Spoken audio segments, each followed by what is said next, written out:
well. So speaking on the topic of GP toric lens design and fitting, please welcome Dr. Tom Quinn. Thank you, Ed.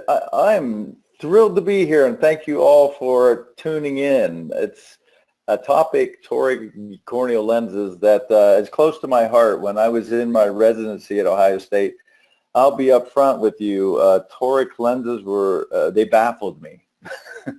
And so I set upon a mission to gain a better understanding of their design and came up with this approach, and I hope it helps all of you apply them when needed, because I feel like gas permeable toric lenses are perhaps underutilized, and I have some arguments here that I'll present this evening to kind of support that, but hopefully open the door for all of us to embrace those high astigmatic patients and do what we do best, which is provide them with exceptional contact lens care and vision. I wanted to start out the evening by asking a basic question. When we look at the diopter to radius conversion chart, who remembers how we get from diopters to radius? I'm going to suggest to you that it's based on how light bends when it passes through a medium, and what dictates how light bends. It's dictated by the radius of curvature that the light interfaces with, and then the difference in indices between the two media that the light's passing through. And that helps us come up with the power equation. When we develop the power equation for the diopter to radius conversion chart, what indices do we use? We use the index of 1 for air, and we use the index of 1.3375, which is the index of the keratometer, which is a derived index based on the index of the tear film, the index of the cornea, and so forth. So remember that, because that's going to become something that we need to be aware of when we get into some of the toric designs. But just hold that thought, and let's get into some of the meat of the topic. First rule of thumb is we're only going to fit toric gas permeable lenses on corneas with regular astigmatism. What corneas do we know of that have high astigmatism but are irregular? Of course, keratoconus is the first thing that comes to my mind. And although there was a study presented a number of years ago that looked at keratoconics and toric lenses, and there was some success in fitting them with toric lenses if the keratoconus was fairly regular, as a general rule, keratoconics we're going to fit with special keratoconic designs and not toric lenses. So we want healthy corneas with their major axes 90 degrees apart. So when do we go with a toric corneal lens? Because obviously one of the great benefits of spherical corneal lenses is that if we have a mild astigmatic cornea, the spherical design works great. It corrects, in its simplest design, corrects the optics and also fits well. So we want to go with consider a toric corneal design if corneal toricity is around 2 diopters or more. Also, we want to consider it if if spherical lens is not stable on the eye. So let's say we have somebody that's borderline around the 2 diopter astigmat. Maybe we can fit a spherical lens on. We put it on and the lens doesn't move well or doesn't position well. We just bail on the spherical option and say, let's make it a toric design. I also consider it if I try a spherical lens that appears to fit well, but due to the irregular fitting relationship, the lens either bends right there on the eye, which is flexure, or if over time the irregular fitting relationship causes the lens to bend, which is what I'm referring to as warpage. So for example, if you fit somebody that's an astigmat with a spherical lens, you dispense it, it looks good, they see good, but they come back 6 months later, their vision's blurry because the lens is warped. Another thing that I think about are patients that wear their lenses for a lot of hours. And I'm in Athens, Ohio, home of Ohio University. I think I hear everybody in unison saying, "Go Bobcats." But a lot of the patients that we see are students. And we always ask them, how long have your contact lenses been in today? And how long do you wear your contact lenses on average in a given day? And some of these students, they just wear their lenses 16, 18 hours a day. So if someone's wearing lenses that long, I'm thinking, I don't want to have an irregular fitting relationship for that many hours. I want to be able to sneak in, put that lens on the eye, at the end of the day, take the lens off, and the cornea says, oh, what happened? It was such a gentle, kind experience. That's the kind of experience I want my patient's cornea to go through when I fit them with any contact lens, but in this case, a toric gas permeable lens. So let's take the case of Penny, who's a 22-year-old waitress that I saw, and she came in interested in contact lenses. Let's just look at her right eye. The prescription's -1 with 3 diopters of astigmatism at axis 180, and you see the K readings. I always tell students to come through the office. We have optometry externs from Ohio State come through, and I say, we are detectives. Our job is to put on our Sherlock Holmes hat and figure out what's going on with any given patient.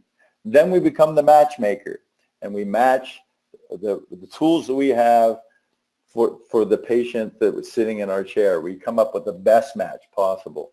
So let's put our detective hat on and look at what data we have here.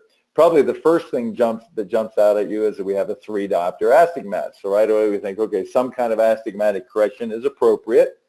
We may notice that it's axis 180, so it's with the rule.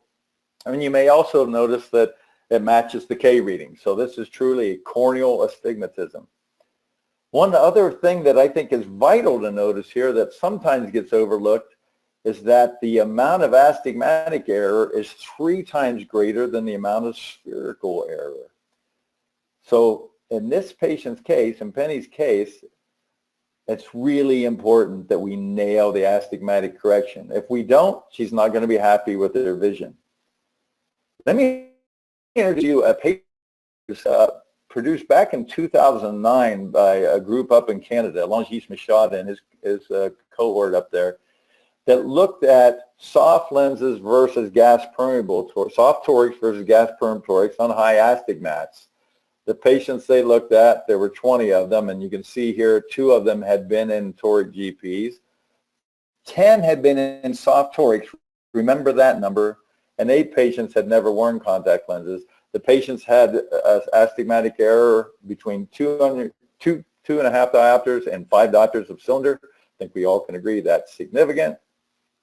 And then they randomly assigned the patient to wear a soft or a GP lens first, and then they flip-flopped them in midway through the study. So everybody in the study had a chance to wear both gas perms and soft torics. What happened? Oh, by the way, the GP torics were calculated using the technique that we're going to review here tonight. Of the 19 finishing the study, I think we're probably not surprised that 14 preferred the vision of a gas perm toric.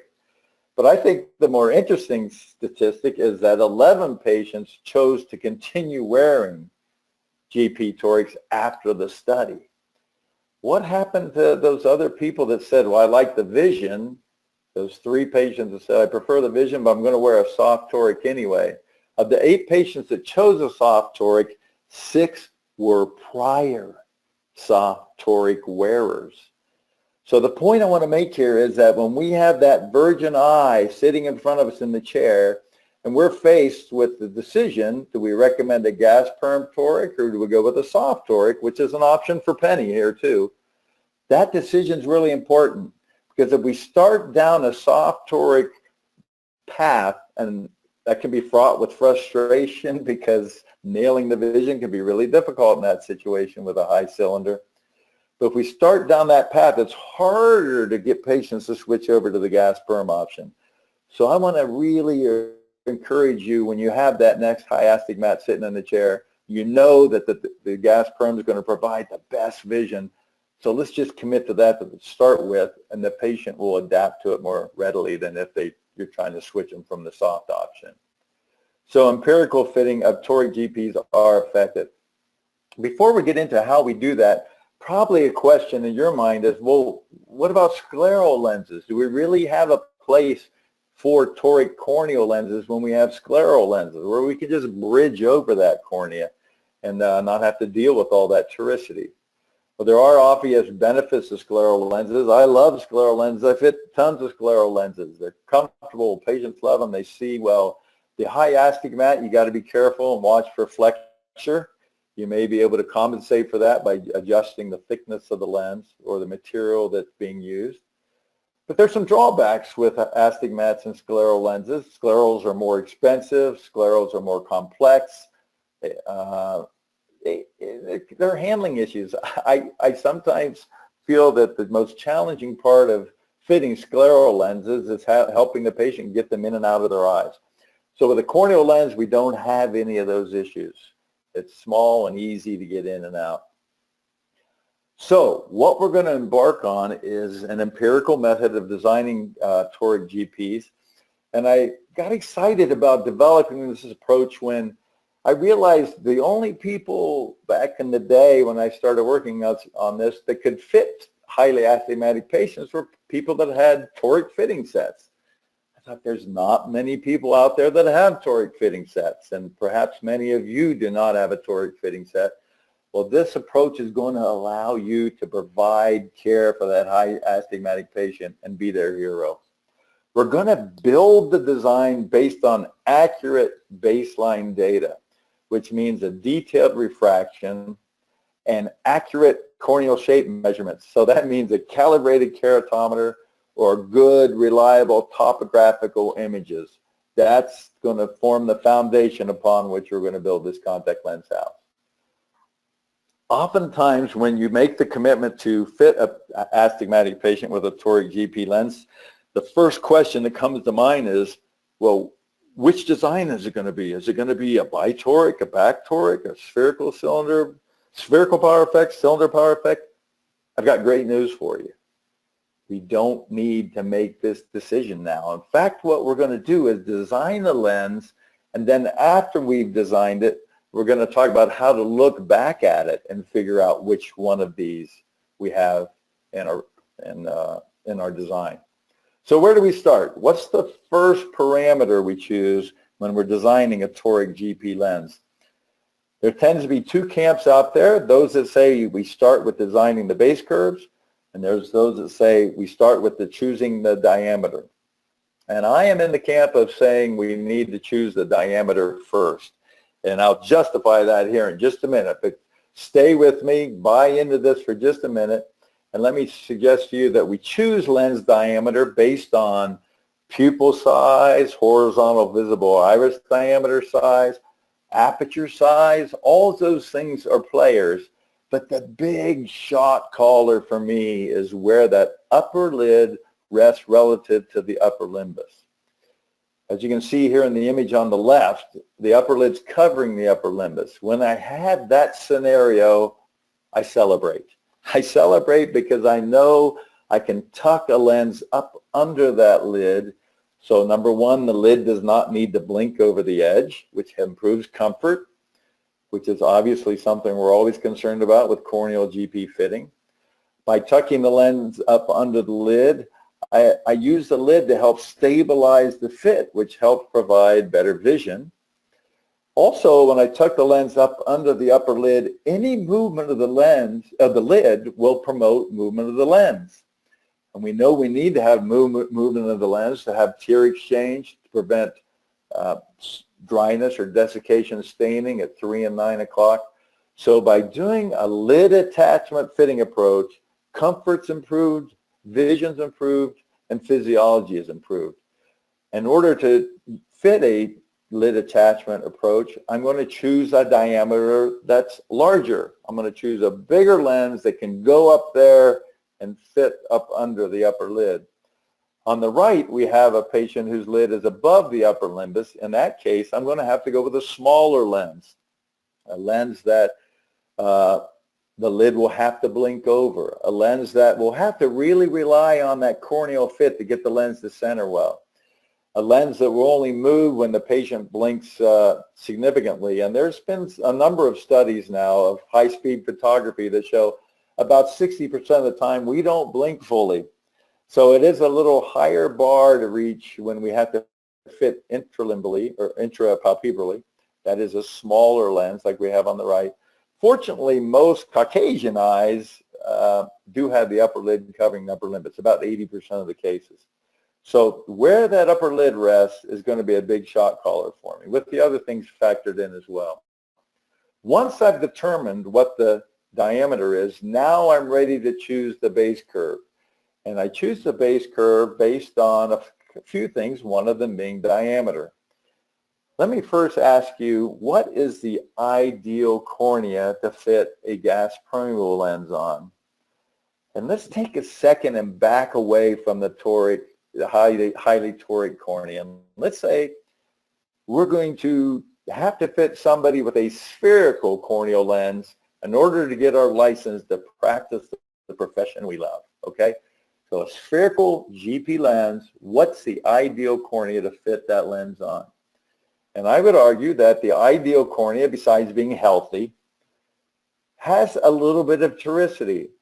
If I have a perfectly spherical cornea that I'm fitting a perfectly spherical contact lens onto, it's difficult to get the lens to move properly. That hand-in-glove kind of fit makes lens movement difficult. If I have a little bit of toricity, a little bit of a mismatch, it helps enhance movement.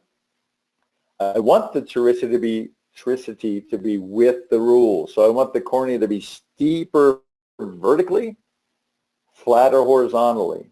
Why? Well, because our contact lens is going to move along the flatter fitting relationship or along the meridian with the steeper cornea. So remember, we're talking about a spherical lens here. So if I have a cornea that's steeper vertically, that's our flatter fitting relationship, the lens will move up and down. And that is in harmony with the blink. So with the rule cornea helps promote good lens movement with the blink. And I suggest to you that that amount of toricity, that's 3/4 of a diopter. And I base this on work by Harris and Chu out in Berkeley that showed that if we get a diopter of corneal cylinder and a spherical lens, there's the potential for the lens to flex on the eye. So that's where I came up with 3/4 of a diopter as being the ideal cornea to fit a spherical lens on. So you may be thinking, okay, Tom, I got that. Spherical lens on a slightly width the rule cornea. How does this relate to the toric cornea? Well, the beauty of a toric corneal lens is that we can design the base curve and relationship in the horizontal direction in a very independent way of, compared to what we decide to do in the vertical direction. So in the horizontal direction, I'm going to choose a base curve that fits near alignment, nearly aligned with the shape of the cornea. Vertically, I'm going to choose a base curve that fits slightly flat. It fits about 3/4 of a diopter flatter than what I'm doing in the horizontal meridian. So you see, I'm mimicking the fit that I had with my spherical lens on a slightly width the rule cornea. I'm developing a design that fits an alignment horizontally and slightly flat vertically. A little bit of semantics here, because sometimes the word alignment and on-K are used interchangeably. An on-K lens is a lens that, for example, you take keratometry reading and you get a K reading of 45.00 diopters. You look at our base curve cornea convergence chart and you see that 45 diopters equals 7.5 millimeters. So you then go to your diagnostic fitting set of corneal spherical GP lenses and you choose a 7.5 millimeter base curve lens. You put that on the eye. Is that going to be an alignment fit? It's going to be on K. You've chosen a base curve that's equal to the K reading. It will align or not align with the cornea depending on what? The diameter of the lens. So let me explain that. So let's say let's take you to the beach. Here in Ohio, we're supposed to get 6 inches of snow tonight and tomorrow. So I'm going to take you to the beach and we're going to sit out at the sunrise and watch the sun rise over the horizon. So that's what you see on the top line here. Picture that being the sun. It's got a given diameter and it's got a given radius. As the sun rises, the radius doesn't change, but the diameter changes. And as the diameter changes, the amount of vault or the sag increases. Okay, so take that same line of thinking. Now let's take in the lower line, We just say this is a contact lens we have on an eye and it fits aligned with the cornea. This radius of curvature aligns with the cornea, but I want a bigger lens because I want to tuck it up and take advantage of all those things that lid attachment provides to me. What do I have to do to the base curve to keep this same amount of sag but make the lens larger? I have to make the lens bigger, right? So if I have a lens of a given radius, let's say on K, and it's a big lens, it's going to vault too much. It's going to fit steeper, or going to have a steeper fitting pattern than a lens that's smaller. And conversely, if I go with a lens that's real small, the lens may actually fit a little bit flat. If I choose an intermediate size, it may in fact nearly align with the shape of the cornea. So with that thought and years of experience, I developed this table. And I have 3 different groups of lens diameters, small, intermediate, and large, and you can see the parameters associated with each group. And then you'll see to the right the base curve cornea relationship. And let's take the case of the patient with an intermediate size lens on, so 8.7 to 9.3 diameter. In order to get a near alignment fitting relationship in the horizontal meridian, I'm going to choose a lens that is on K. And then in the vertical meridian, I'm going to go 3/4 of a diopter flatter than what I did in the horizontal meridian. In the horizontal meridian, I was on K, so in the vertical meridian, I'm going to be 3/4 of a diopter flatter than K. Conversely, let's say we fit a small lens. In that case, to get a near alignment fitting relationship horizontally, I actually have to choose a base curve that's a little bit steeper to get an alignment fitting relationship. In the vertical meridian, I want to go 3/4 of a diopter flatter than what I did horizontally. And because I went a little steep horizontally, that means I'm going to go 0.50 flatter than K vertically.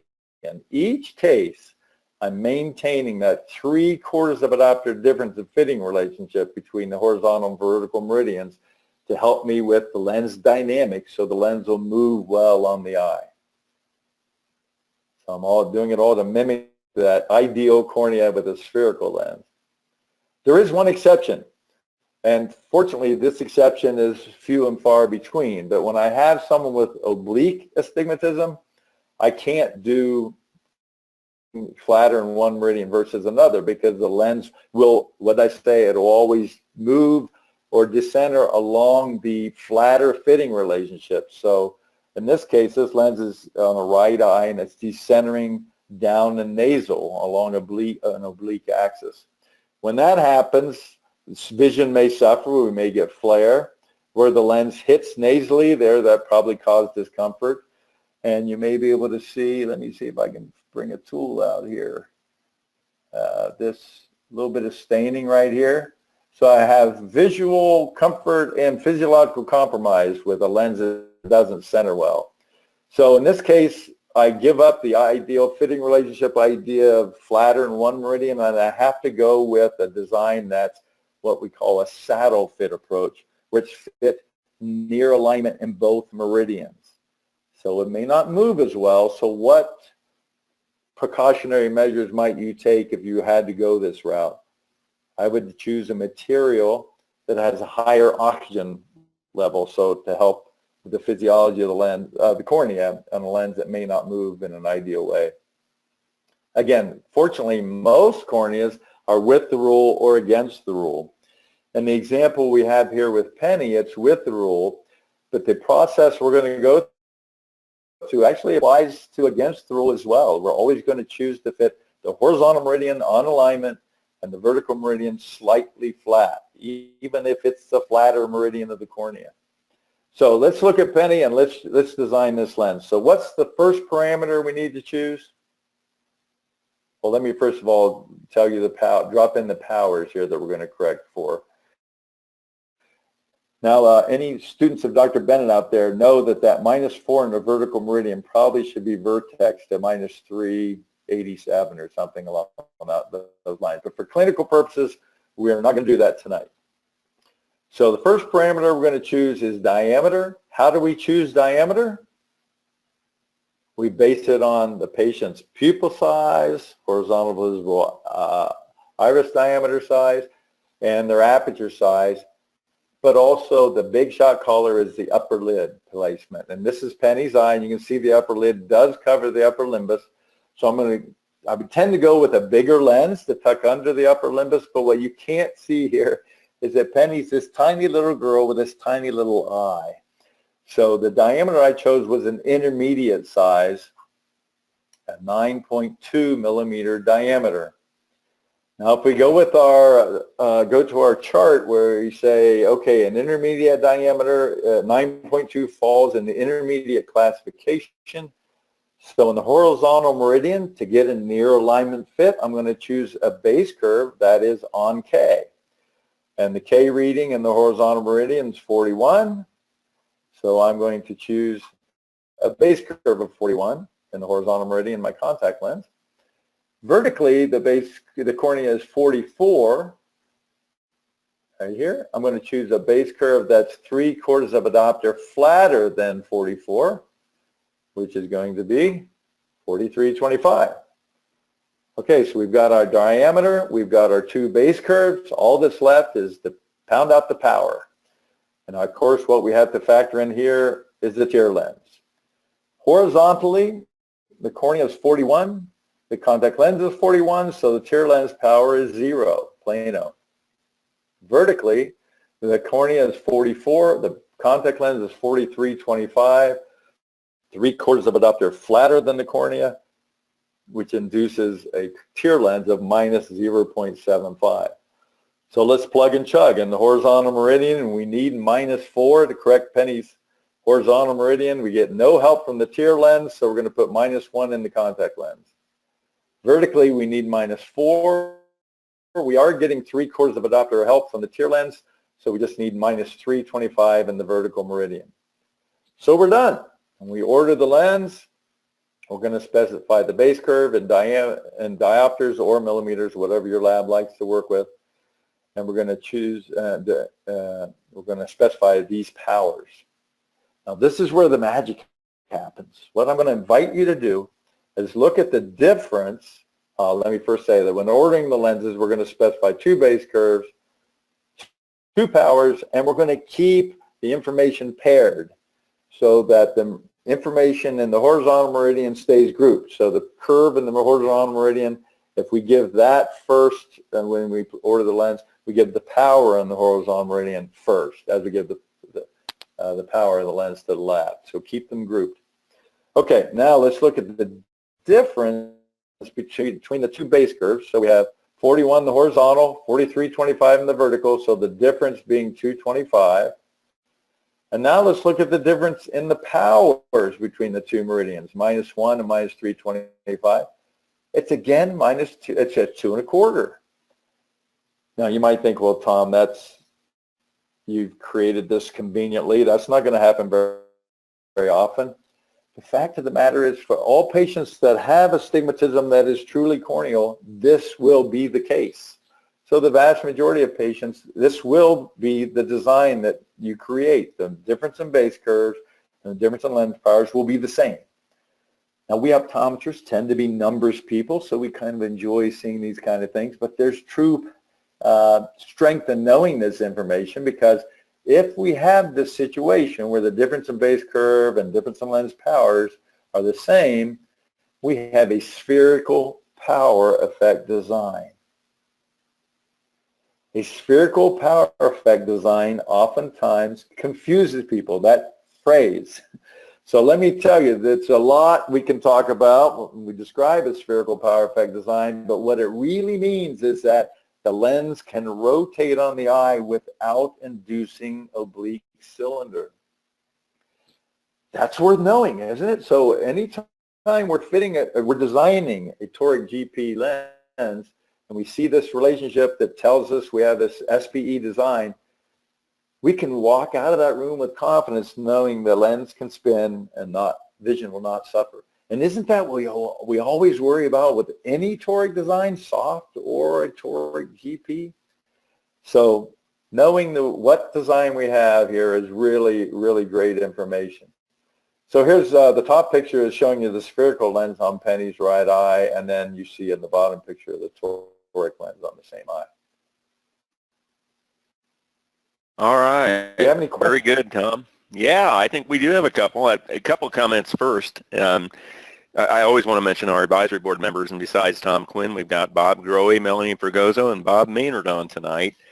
I think one of the things that, and I feel like I'm speaking to the choir because I know who's on tonight, and we've got a really knowledgeable group and people that are very much in the trenches and especially designs. And, you know, we always know with high astigmatism that your toolbox needs to include GPs, GP torics in addition to soft.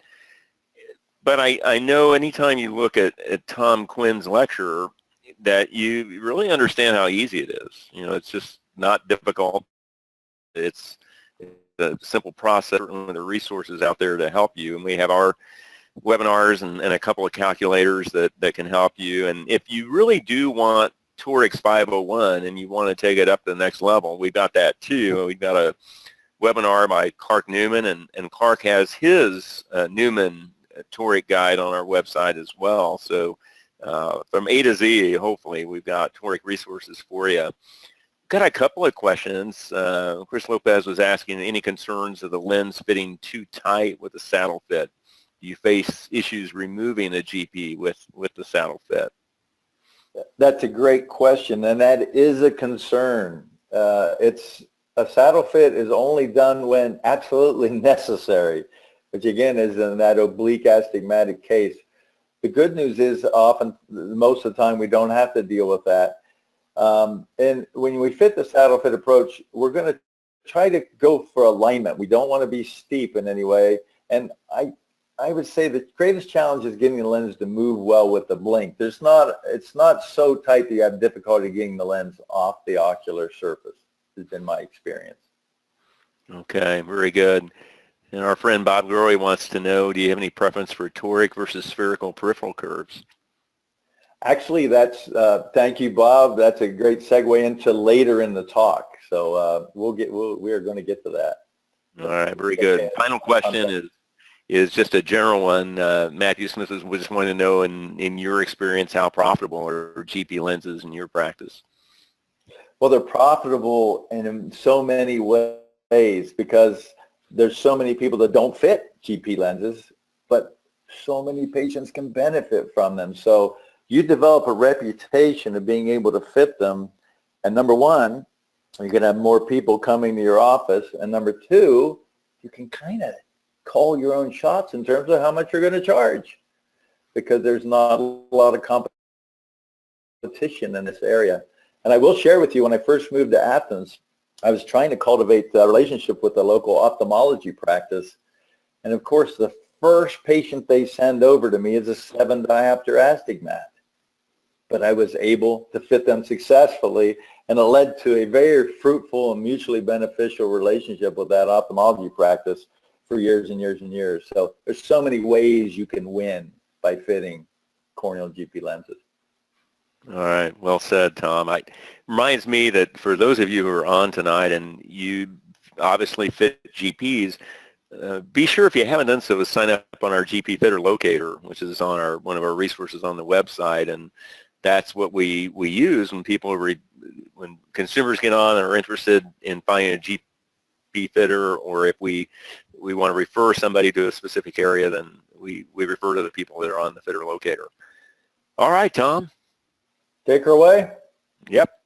Okay. So Ed Bennett, a good friend of mine, Ed Bennett, says, you know, you got to do things at least 3 times to help lock it in. So we're going to fit 3 people, 3 eyes, with toric GP lenses here this evening. So let's take, this is the second case. You can see the prescription and the K's in the upper corner. I have the K's laid out on this diagram. Let's lay out the powers in the horizontal meridian plus 1/4. What's going to be the refractive error in the vertical meridian? We have to cross over the 0 line, so it becomes minus 150. So this is our challenge. This is the shape of the eye. This is the refractive error. What's the first parameter we need to choose? Diameter. And in this case, let's say we choose an 8/8 diameter. Perhaps the upper lid was up above the upper limbus, so we have to go intrapalpebrally.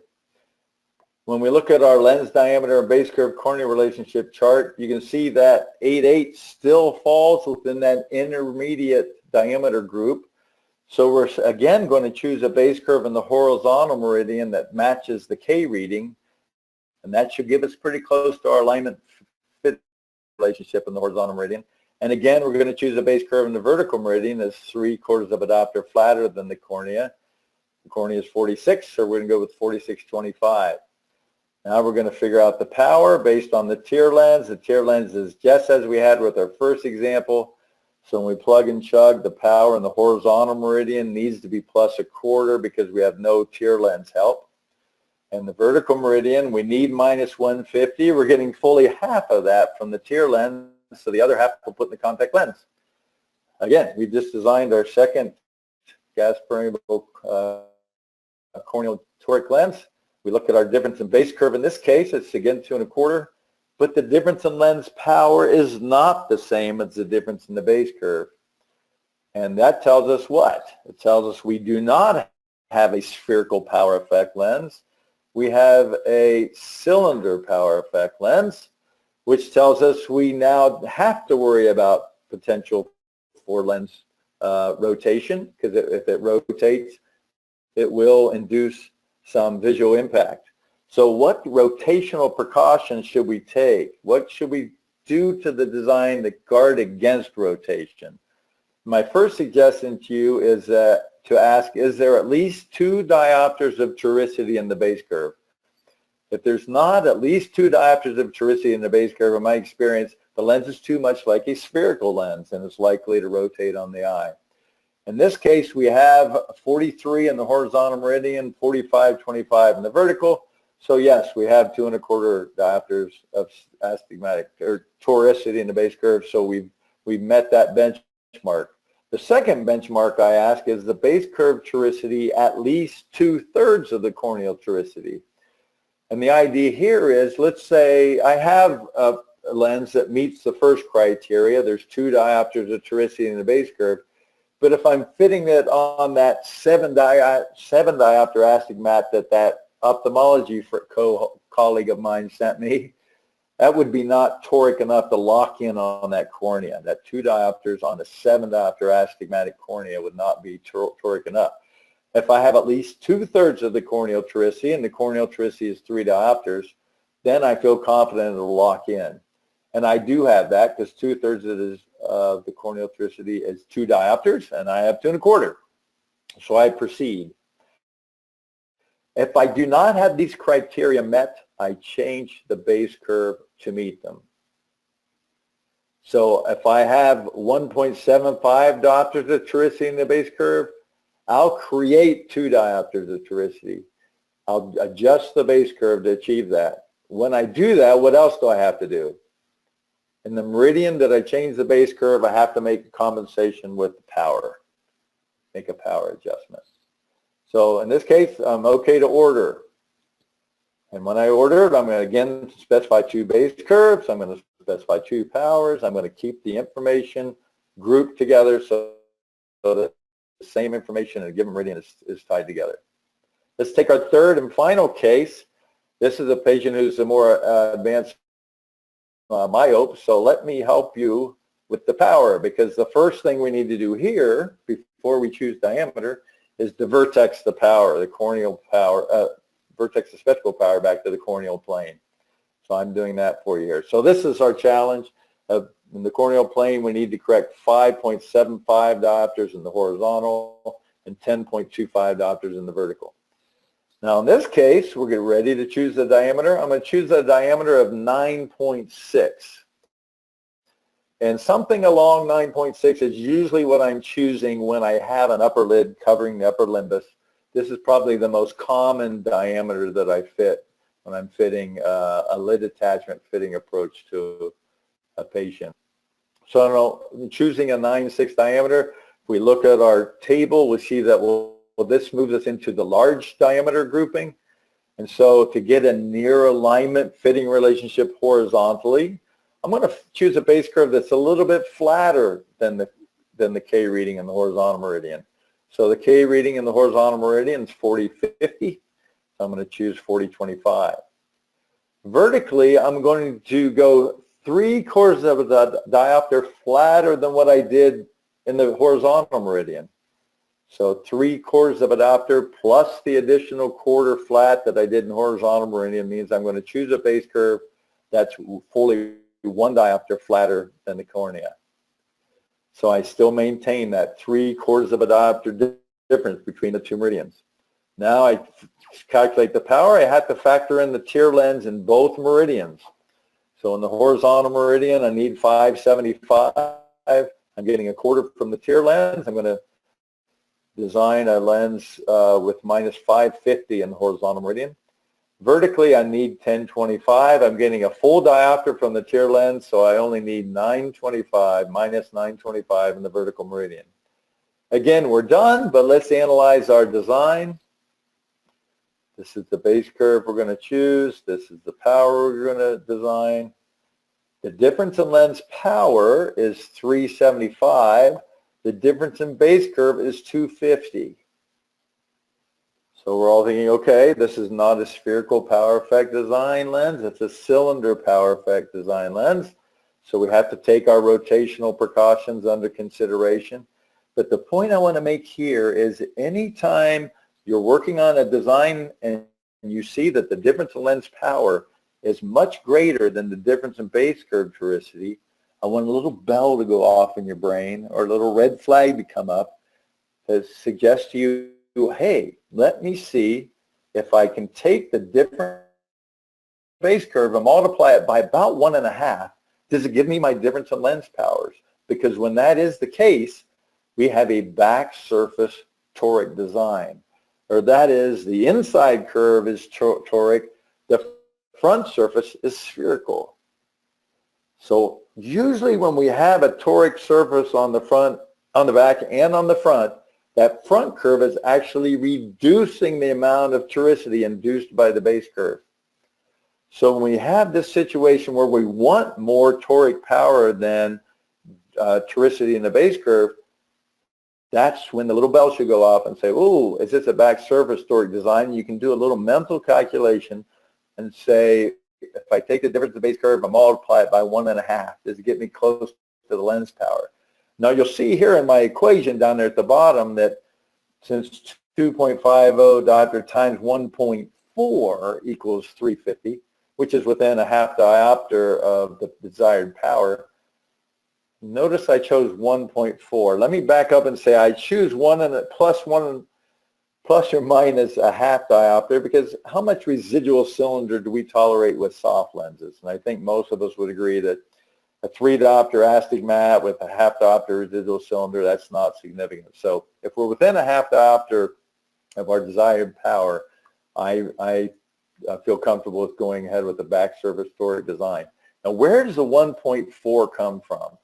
1.4 comes from the fact that the difference in index between the keratometer and the difference in power, lens power formula, factoring in the index of the contact lens, is the amount of light bending that happens with the contact lens, which has a higher index than the keratometer, is about 1.5 times greater than what we are accustomed to thinking of when we think of our base curve conversion chart.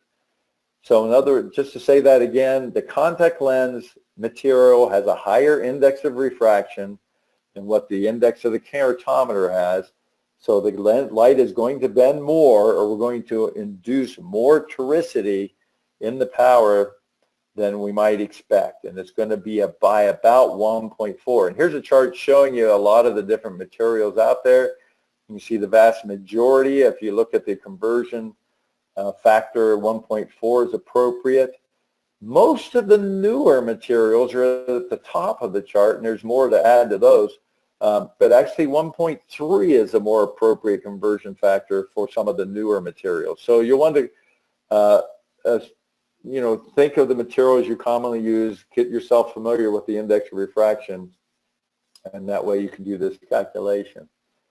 So when we order a back surface toric design, we could do as we've done with the others, order 2 base curves and 2 powers and keep them grouped. But when you do that, when you specify 2 base curves and 2 powers, the person taking your order may not understand the optics of the lens, and they're probably going to charge you for a bi-toric lens. But if you are aware enough to realize, wait, I just need toricity in the back surface, you order 2 base curves, you give the flat meridian first, and then when you specify the powers, you only list 1 power, only the most plus power, the power in the most plus meridian. And that triggers the person taking the order to understand that this is a back surface toric design. Only 1 surface needs to be toric, so I can charge this person less money. So that's how you clue that person in. Then when it gets back to the lab, they're going to do the analysis and realize, oh yeah, I only need to do a back toric, the front surface can stay spherical. Now sometimes when I speak on this topic, I like to pause here because the issue of a back surface toric can be a little bit of a stretch. Does anyone have questions so far? And Bob, I'm going to get to the toric peripheral curves here in this next session of the talk.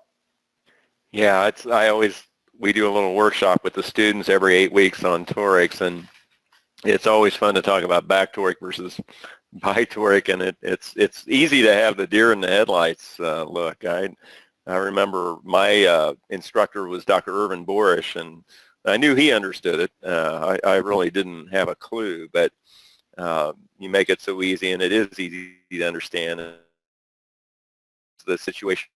Use a back toric, and it's almost like you want to leave that induced just out of your mind. Just you use the calculator, it automatically comes through that you, and it's just the way it is. It's the difference in refractive index between the material and the tear film, and there are those rare occasions where back toric would work, and you just pointed out a beautiful example of it. We have a couple of questions. I think one is, and you got a nice compliment from Bob Maynard, who's one of the great fitters in our lifetime. Thank you, Bob.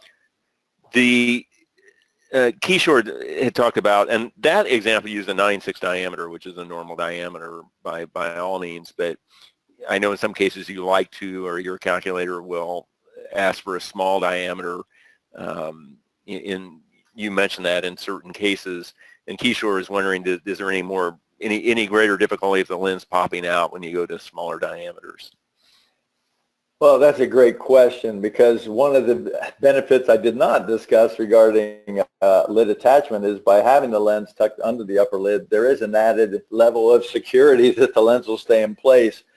Having said that, so the answer is probably there is a greater risk of the lens dislodging if you blink a certain way, just as you're looking a certain way. So if the individual is involved actively in sports, there may be a higher risk for lens loss.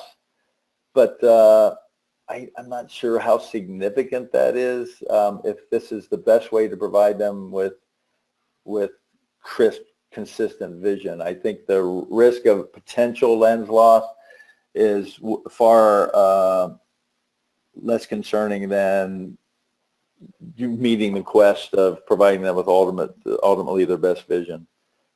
Yeah, I think too, you're always striving to get the most comfortable fit you can too, and sometimes that's a smaller design to get it away from the upper lid when you've got a high upper lid, and you're right on. And let me also comment that, yeah, if you do have to go with a smaller lens, that edge has to really be tapered in a beautifully consistent way, and thin and nicely polished. So the edge contour is really, really critical if the lid's going to be blinking over it multiple times. No, that's very true. One of the blessings today, and I know you can identify with this, Tom, and so can Bob Grohe and Bob Maynard, those of us that are fairly chronologically mature, but you go back to the days when the edges weren't all that consistent, and today the manufacturers do a beautiful job. The edges are typically very consistent. They're fairly low edge lift. There's not some of the dislocation and decentration problems that we tackled, and also more comfortable designs today than yesterday. So it's a good time to be fitting the lenses.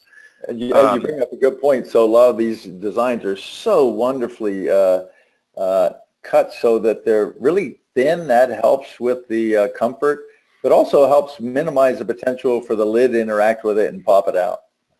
Just like a Yeah, soft lens, these thin soft lenses, they blink and they don't move much, so you have to take the lid and push the soft lens to see if it's really tight or if it's just the lid's not grabbing it. A thin lens is a good thing in most cases. yeah, I think there's really three major differences today that are significantly better than yesterday, and I think the ultra-thin designs are wonderful. They help keep centration. They reduce mass significantly, and that helps in all sorts of ways. Consistent edges, and I think the other is the bi-Toric manufacturing. The tooling used today is much better. You're able to actually not only get what you want, but the optics look good. So bi-Torics work out quite well, and I think that's, again, one of the areas in technology and manufacturing that has really been enhanced. The other question, we might have a couple, but what Ryan was asking, what parameters do you use for the saddle fit? I'm sorry, could you repeat that? It cut out for just a second. He asked, what parameters do you use when you're doing a saddle fit? Okay, great. So I'm going to choose the base curve in each meridian that will give me a near alignment fit. So if I'm choosing an intermediate diameter, I'm going to choose a base curve in one meridian that is on K, and I have intermediate diameter in the other meridian, and it again will be on K, because if I have that intermediate size, if I choose on K, it in fact does fit in a near alignment fitting relationship in my experience. If I'm choosing a bigger lens when I have to fit a saddle fit, I'm going to go a little bit flatter in both meridians, but by the same amount in each meridian. I can't choose one meridian to be flatter than the other, or it'll decenter along that meridian. So I'm just going to choose a relationship in both meridians that's the same. Okay, very good. You can finish up, Tom. Okay, thank you. Great questions. Thank you, everybody. So I'd love to talk about all the insides of these fits and, really dig deep in there, and then finish up with, you know what, if you feel overwhelmed by it, don't be afraid of fitting a toric corneal lens, because we have the GPLI sphere and toric lens calculator, and Ed was kind enough to give me full credit for this, but he and I worked together on this, developing this. So all you need to do is plug in the SpectralRx, the keratometry findings, and then the lens, the desired diameter based on those things we talked about, where the upper lid rests, and of course factor in pupil HVID and aperture size. And then once you fill all that in and push the calculate button right there, it will develop, it will take the cornea and the tear lens and develop your contact lens. Now, another nice thing about this, besides giving you the parameters, it'll comment to you and it'll tell you what design you have, whether it's a spherical power effect lens, cylinder power effect lens, or back surface toric design. And for those of you who are still, Ed called it deer in the headlights look, if you still feel that way about the back surface toric, know that that's the smallest group. Most people are going to be SPE design people, and then the smaller group will be CEP design people, or cylinder power effect design, and then a subset of that group will be the back surface toric. So don't let that scare you away from fitting these lenses. So to get to Bob Growe's question, always an astute questioner, and that's a great one. What do we do about the peripheral curves? So you have a couple choices, folks. You can leave it to the lab, or you can approach it in a way that I'm going to suggest to you. First of all, let's talk about what an ideal peripheral curve here is. And here on the left, I would describe that as a narrow peripheral curve. It's too steep and coming down and resting on the cornea, so that you see the fluorescein accumulating outside the edge of the contact lens, as dark line is the edge of the contact lens, and very little fluorescein under the edge of the contact lens. Conversely, over here on the right, we have so much lift that all the fluorescein's under here. There's no tear available to us here, which is going to cause what problem? Dryness or desiccation here. So this is too much. That's too little. And here in the middle, we have the Goldilocks lens, where we have fluorescein both under the edge of the lens and also peripheral to the edge of the lens. So that's what I'm shooting for. And here's an example of a lens that edge lift is too high, getting that desiccation I referred to. And here's a lens where the edge is too steep and it's hitting the cornea and chafing the epithelial surface there. Both undesirable. So we want something that's in between there. And what I do with the purple curve is dependent on the topographical map that I have of the individual's eye. On the left, we have a topography showing that the toricity goes from limbus to limbus. In that case, I'm going to order a lens that has a toric periphery. In the case on the right, if the toricity is central and then I have a fairly spherical cornea in the periphery, I'm going to use spherical peripheral curves. And understand that if you have a toric base curve and a spherical peripheral curve, you're going to have an oval optic zone. So if you ever have a patient present to you with a toric corneal lens fit someplace else, unlikely, but if it ever happens and you're wondering what is the periphery, spherical or toric, you can look through a magnifier at the optic zone. If it's oval, and you know you have a toric base curve, you likely have a spherical peripheral curve. If you have a spherical optic zone, then you probably have toric peripheral curves on a toric base curve lens. I wanted to close, if we have just a few minutes, and share a case with you. This is the case of Professor B. I'm going to call him as A, B, C, D, Professor B. And he presented to see my wife, actually, first, who's an optometrist, and she promptly sent him over to me. She's a gifted optometrist specializing in low vision, but she thought I may be better suited for this case. Professor B presented, as I walked in the room, with complaints of multiple images in each eye for decades. He is a 57-year-old professor at Ohio University. Oh, by the way, when I walked in the room, I thought he was napping because he has this. So when I realized, oh, he just has ptosis, and then I looked a little more closely and I saw that his left eye was pointing out against the wall and he had a high exotrope. I said, oh, thank you, Susan, for sending me this. Okay, back to Professor B. He said, oh, I've been sitting here in this mirror room, and he had a laser pointer, and he said, this is a fascinating optical experience in this mirror room, and he wanted me to explain how that worked. He said, in the mirror, I was shining my laser pointer, and this is what I see with my right eye, and you see the image there that he drew for me, and this is what I see with my left eye. So I looked at those, and I said, okay, this got to be something optical, right? So I got behind the slit lamp, I looked at the cornea, it looked clear, I looked at the crystalline lens, it looked clear, I looked back at the retina, the macular area looked normal. I said, I don't know what's going on here. I said, Becky, let's get a topography. So my technician takes him next door, gets the topography, and this is what she comes back with. Do you see any similarities here? Do you see the two bars of steepness here in the topography, and the two bars in the drawing? And over here one bar, and over here one bar. And I said, why, my, we may have something here. So what do you think I did?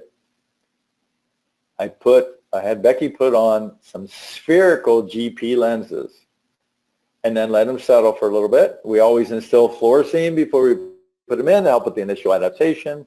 We tell patients we're going to do that. We say we're going to put a drop in here to help you with the initial adjustment. It's important that we tell them that, so when they later put them in and there's no anesthetic, they're not surprised of the awareness of the lens. But I find that after about, letting the lenses settle for 10 minutes, the anesthetics pretty well worn off. The patients had a good initial exposure, and they adapt quite easily. After 10 minutes, I went into the examining room, and Professor B greeted me with, well, Dr. Quinn, this is quite remarkable. I don't see multiple images in either of my eyes. And I corrected it with the simplest design. So tonight we've been talking about toric GP lenses. We touched a little bit on scleral lenses. We've got a lot of fancy stuff out there. And as Dr. Bennett said, we got amazing manufacturing abilities now. So we can fabricate some really complex stuff.